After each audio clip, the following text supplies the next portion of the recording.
Hai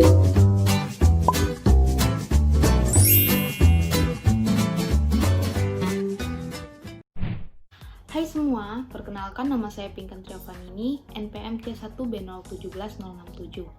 Di sini saya akan mempresentasikan mengenai retail marketing.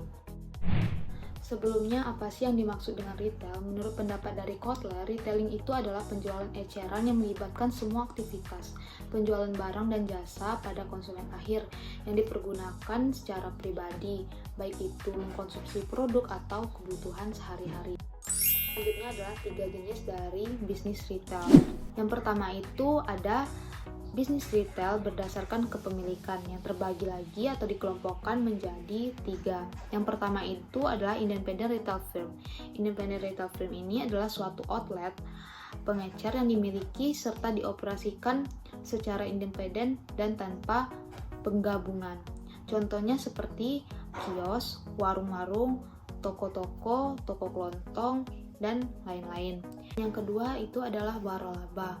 Waralaba ini adalah suatu sistem pemasaran atau distribusi barang dan jasa di mana sebuah perusahaan induk ini memberikan kepada perusahaan atau individu lain yang bersedia untuk membangun perusahaan lagi dalam skala menengah atau kecil. Dan yang ketiga adalah corporate kind, ialah suatu kelompok yang terdiri atas 2 atau lebih usaha atau bisnis yang saling berhubungan dalam satu manajemen yang dimiliki oleh suatu kelompok pemegang saham.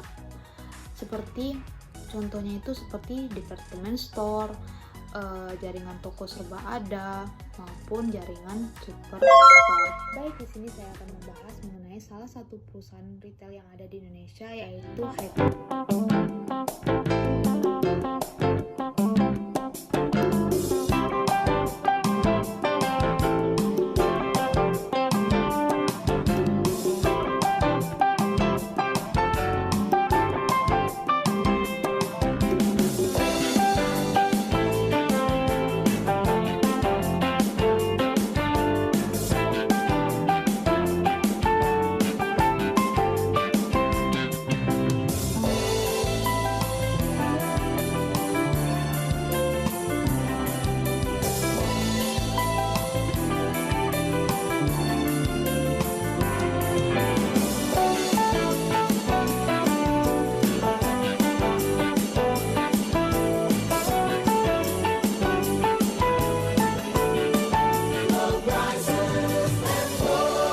Hypermart adalah retail asli Indonesia yang merupakan department store yang menjual produk sandang seperti makanan, kebutuhan sandang, barang kehidupan sehari-hari. Dan jumlah produk yang dijual Hypermart ini sangat beragam dan cukup banyak, yakni 25.000 item. Hypermart mulai beroperasi pada tahun 2004 dan mempunyai 100 lebih gerai yang tersebar di Indonesia. Adapun moto dari Hypermart yaitu yang pertama adalah one stop shopping, yang artinya adalah Hypermart memudahkan konsumen menemukan barang belanja primer dan sekunder dalam satu tempat. Yang kedua adalah low price and more, yang artinya Hypermart ini selalu mengadakan diskon turun harga setiap hari. Lalu bagaimana sih strategi pemasaran Hypermart untuk mendatangkan pelanggan? Nah, di sini Hypermart itu melakukan bauran pemasaran, yang dimana bauran pemasaran ini menurut William J. Stanton yaitu istilah yang menggambarkan kombinasi dari elemen penawaran produk, harga, kegiatan promosi, dan sistem distribusi. Nah, Hypermart ini yang pertama adalah mendesain store mereka dengan suasana yang hangat, menyenangkan, dan bersahabat. Dengan konsep ini, Hypermart berharap bahwa ini memudahkan konsumennya untuk menemukan barang sekunder maupun primer dalam satu tempat saja. Yang kedua, dari segi bauran pemasaran harga, Hypermart ini seringkali melakukan promosi turun harga bahkan lebih dari 5.000 produk setiap hari. Selanjutnya, bauran pemasaran yang dilakukan Hypermart adalah bauran promosi, di mana Hypermart ini seringkali melakukan promo dan diskon menarik yang tentunya membuat Hypermart menjadi salah satu destinasi tempat berbelanja yang aman dan murah. Nah, di sini konsumen dapat menikmati berbagai fasilitas di Hypermart dengan harga yang murah.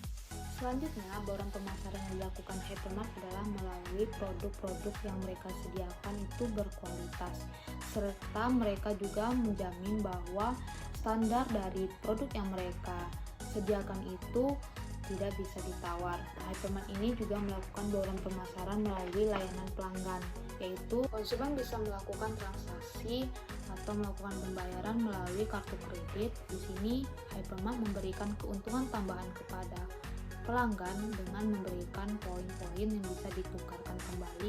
Tidak hanya melakukan strategi pemasaran melalui gerai fisik, Hypermart juga melakukan pemasaran melalui media sosial. Beberapa peneliti telah melakukan penelitian mengenai bauran pemasaran. Di sini saya mengambil penelitian terdahulu dari Sana Rainforest di tahun 2014. Pada penelitiannya, dia menemukan pengaruh yang signifikan antara bauran pemasaran terhadap keputusan pembelian. Dan penelitian ini juga didukung oleh penelitian Tejiptono di tahun 2008 mengenai pengaruh bauran pemasaran terhadap kepuasan pelanggan. Nah, ini dia pencapaian yang diperoleh oleh Hypermart. Yang pertama, Hypermart ini menjadi Hypermart pertama yang berhasil membuka gerai ke-100 di Indonesia. Yang kedua, Hypermart berhasil meraih predikat Supermarket of the Year di antara pesaing lainnya, karena Hypermart berhasil memberikan pelayanan dan suasana belanja yang baik. Yang ketiga, penghargaan yang diantaranya adalah Gold Medal Retail Asia Pasifik di tahun 2013, Super Brand Indonesia 2011 sampai 2014, dan yang keempat, Best of the Best 2013, di mana ajang perusahaan terbaik di Indonesia versi majalah Forbes di Indonesia. Dan selanjutnya, Hypermart mendapatkan pencapaian yaitu menjadi Top Brand Award di tahun 2013. Baik, itu saja presentasi dari saya. Lebih dan kurang saya mohon maaf. Terima kasih. Wassalamualaikum warahmatullahi wabarakatuh.